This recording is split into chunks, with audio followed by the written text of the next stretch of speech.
E o Lucas Moura vai pegar o aviãozinho e vai chegar no Brasil aqui. Vamos ver isso aí então. Vamos trocar ideia sobre Lucas Moura hoje, sobre Léo, sobre Caleri, sobre Luciano, o que o Rogério Ceni tem na expectativa aí. Mas a questão do Lucas Moura ganhou força agora e eu vou explicar pra vocês o porquê. É uma troca de técnico, mas eu quero comentar um pouquinho aqui. Então sejam muito bem-vindos à coletiva do Joba, galera. Sejam muito bem-vindos mesmo, viu? Quem tá vendo o vídeo pela primeira vez aí, eu convido a se inscrever no canal. Você aqui vai perceber que, no mínimo, eu me esforço muito para fazer um ótimo trabalho, para entregar para você notícias verdadeiras e comentários assim um pouquinho diferentes da casinha, um pouquinho diferente do que você vai ouvir por aí. Não tenho nenhum tipo de vínculo com ninguém lá, então dá pra falar um pouquinho mais abertamente, se é que você me entende. E você que é meu inscrito aqui no canal, já tá comigo aqui sempre, eu agradeço muito. Eu vi que o outro vídeo do Tantan Alves tá tendo bastante rebuliço, muitos comentários, eu não consigo parar de dar risada de nomes aí que vocês têm lembrado, então valeu mesmo, hein? Tamo junto, obrigado de coração, deixa o like pra dar aquela moral no vídeo aí, que o de hoje promete bastante. Eu vou falar daqui a pouquinho sobre o Lucas Moura e eu acho que a chance não é tão ruim não, acho que a chance até que é boa. Bom, o Léo Pelé, nosso zagueiro Alabá, o zagueiro canhoto, que era lateral, vira zagueiro e tal. É até meio comum de vez em quando o lateral virar zagueiro, né? Principalmente quando ele tem uma deficiência técnica no ataque. E o Léo, ele não apenas tem uma deficiência técnica no ataque, que é bem grande, só que o Léo ele é bem forte, ele é alto, tem uma impulsão grande. Então ele tem um biotipo até melhor do que o do Rodrigo Caio para virar zagueiro. Eu lembro do Militão na lateral direita. O Militão na lateral direita ele era muito bom, excelente, um dos melhores que eu vi na vida na marcação. Só que quando ele ia pra frente, ele era um zagueiro atacando ali, era até meio desengonçado e tal, mas na hora da marcação, aquela passada que ele dava aquela trombadinha sem falta, ele encurtava o espaço, ele desmontava o atacante com facilidade pela lateral, tanto que tá no Real Madrid titular, não é brincadeira. E o Léo, diferente até do Alabá, que eu não vejo como um excelente zagueiro, eu vejo o Alabá como um improvisado ali, nunca gostei no Bayern. No Real Madrid eu confesso que eu vi pouquíssimo, mas no Bayern eu assisti muito, e normalmente o espaço ficava pelo Alabá ali no Bayern, quando o Bayern perdia os jogos. O Léo, ele tem dado uma volta por cima gigantesca, eu falei isso aqui no final do outro brasileiro, eu falei o São Paulo ganha o Léo ano que vem, no próximo ano, porque o Léo vai ganhar mais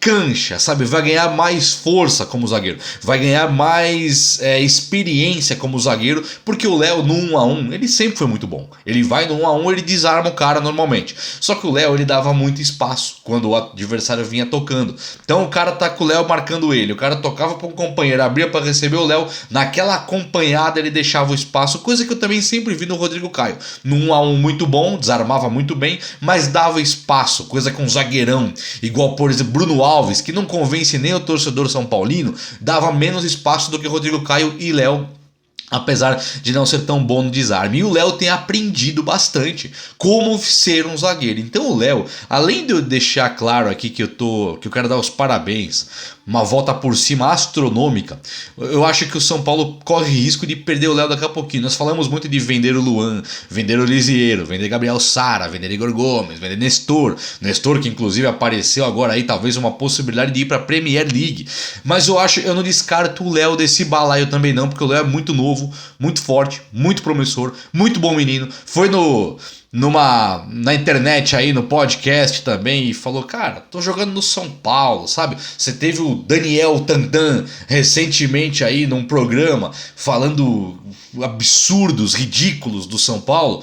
Você queria contratar o sonho, mas não tinha dinheiro, eu sou o sonho, sabe? Uma coisa patética, ordinária. E aí você tem o Léo em contraponto ali, indo também num podcast e chegando e falando, meu, na boa, na moral, velho, tô jogando no São Paulo, isso aqui não tem como explicar. Então, pô, depois de ver o Tietê no podcast, o Dedé lá, que falou do Rogério Ceni lá, aí você vê o Daniel Alves na televisão, depois você vê o Léo, sabe, dá um carinho maior pelo Léo, então o Léo tá de parabéns. E engraçado, rapidinho pra acabar esse assunto, o Caleri volta pro São Paulo agora, e olha que interessante, o Caleri volta, o Luciano não vem muito mal, não tá fazendo gols, mas não vejo que esteja jogando muito mal. Eu sei que há controvérsias, tem muita gente que fala que o Luciano tem que ir pro banco e tal. Eu discordo por um motivo muito simples. O Luciano fez um gol legítimo contra o Corinthians, que foi mal anulado.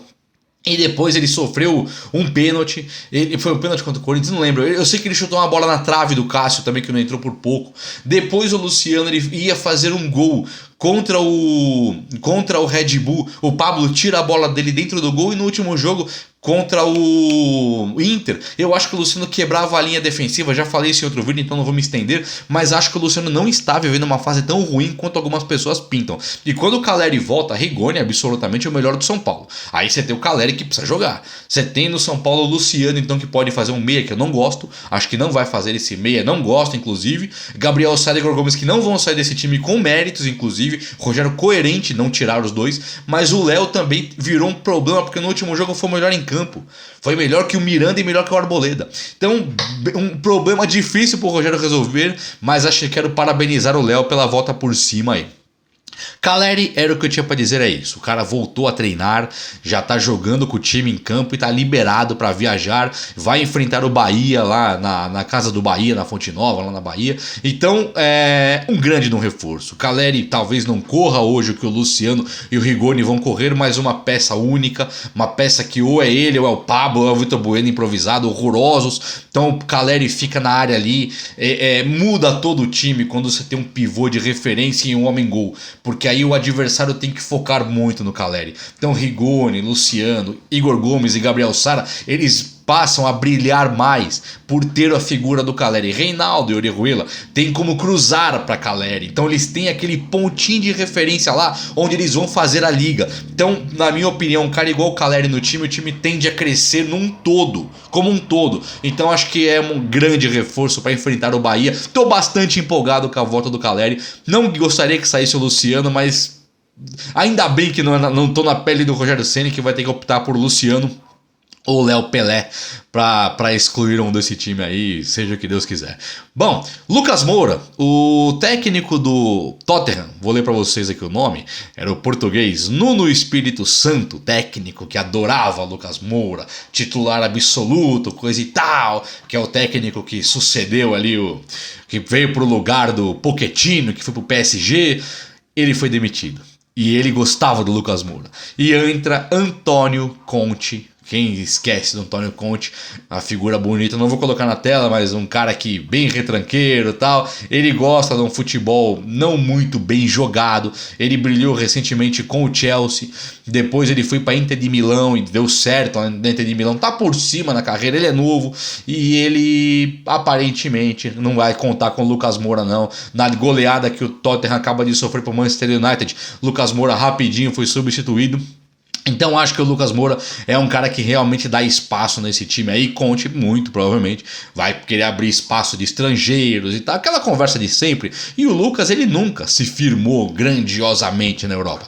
Nós gostamos, vimos futebol no Lucas Moura. No Paris eu não vi nada, no Tottenham há quem diga que jogava bem e tal, mas mudou o padrão dele. Eu acho que mudou demais o formato dele jogar pro futebol inglês ali, porque ele tinha no São Paulo uma grande arrancada e um belíssimo chute. Ele muda o formato e vai contra as premissas do futebol inglês. O futebol inglês, o que ele é? Além de um futebol absolutamente competitivo, ele precisa do individualismo, porque muitos times ali têm uma disciplina tática e uma velocidade muito incrível. É um jogo muito rápido no futebol inglês. Então o Lucas, que tinha um jogo muito rápido, que era um corte seco para direita e uma porrada com um chutão, ele perdeu isso para virar, na minha opinião, no meu modo de ver, um jogador abaixo do comum. Então teve a chance no Paris, teve a chance no Tottenham. Não vejo o Lucas indo para um time maior que o Tottenham, se for sair do Tottenham, de jeito nenhum, lá na Europa pelo menos. Pode aparecer um mercado dos Estados Unidos, por exemplo, um Emirados Árabes, a China, pode aparecer tudo isso. Mas o São Paulo hoje, com o Lucas no radar, o Luciano talvez não tão em alta, e o São Paulo abrindo mão de muitos jogadores que deve abrir agora em 2022, Rogério Ceni como técnico, Muricy ali, o São Paulo existe sim uma chance de contar com o Lucas Moura, e eu não acho que seja tão remota, tão remota. É importante ressaltar que o Lucas Moura, Uma vez eu já falei sobre o Lucas Moura aqui no canal, e aí alguns camaradas me disseram: ah, fim de carreira, ah, o cara chega idoso, chega para se aposentar, e isso não é verdade. Se ele chegasse no São Paulo após 2024, que é quando acaba efetivamente o contrato dele pelo Tottenham, aí ele chega já com 3 anos a mais. Só que o Lucas Moura hoje tá na casa dos 30 ali, 29, 30 anos. Então o Lucas Moura ele tem 4 aninhos para jogar bola ali num nível bem alto, entendeu? Num nível bem alto mesmo. O São Paulo tem especulado nomes como o David, por exemplo, do Fortaleza. É claro que o Lucas Moura, as cifras são muito maiores, é um risco danado, mas também o que ele traz de ganho técnico, e o São Paulo torna-se com o Lucas Moura um time absolutamente competitivo para qualquer competição da América do Sul aqui, isso é sem dúvida. Então acho que valeria a pena o esforço sim. Queria muito ouvir a opinião de vocês, que tá bacana demais o bate-papo aqui. Fechou? Contem muito comigo, eu tô contando muito com vocês. Deixa o like para dar aquela moral caso vocês tenham gostado do vídeo. Um abraço, meus amigos. Até a próxima. Valeu.